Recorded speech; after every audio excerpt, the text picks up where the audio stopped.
Hey, what's up, gamers? I'm Victor Lugo, EA Sports MMA designer, and it's time to learn and master the clinch.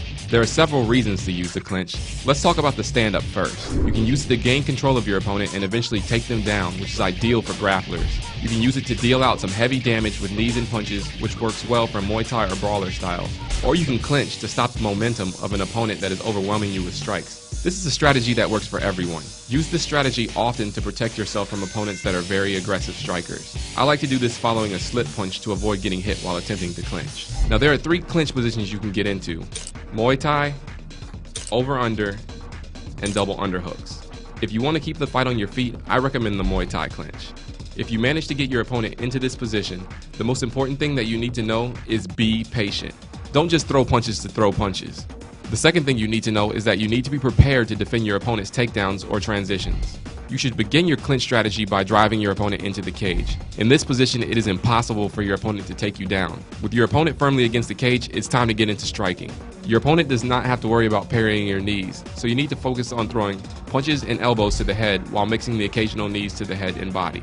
Knees to the head will cause massive damage, and knees to the body will drain your opponent's stamina. Be sure to mix up your strikes and avoid throwing several knees in rapid succession, or you could find yourself out of stamina and you could lose your dominant position.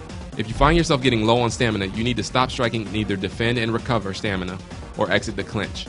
Don't attempt to take down if your stamina is low unless you are in the last few seconds of a round. If you want to take your opponent to the ground or pin them against the cage, then the double under is the way to go.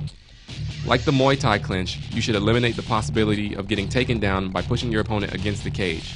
From this position, you should punish your opponent's body with punches and knees, making sure to rest when your stamina gets low. At this point, you have the option to either frustrate your opponent by continuing to pin them against the cage, or you can take them to the ground. You may find yourself in the over-under position. You can't do a lot of damage from this position, so the only reason to strike is to mask the vibration that happens when you go for a takedown or transition. That being said, mix up your strikes and try to get to a more advantageous position. If your opponent clinches you, your first priority is to block their strikes. The punches won't do much damage, but be sure to avoid the knees. The next priority in the clinch is to attack your opponent.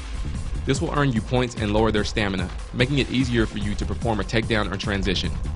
Occasionally, you and your opponent both want out of the clinch, but you keep denying each other's escape attempts because you fear that it may be a takedown or transition. In this case, you can hold the fake button and deny.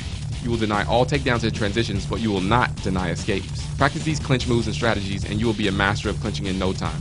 Thanks for watching. Later, gamers.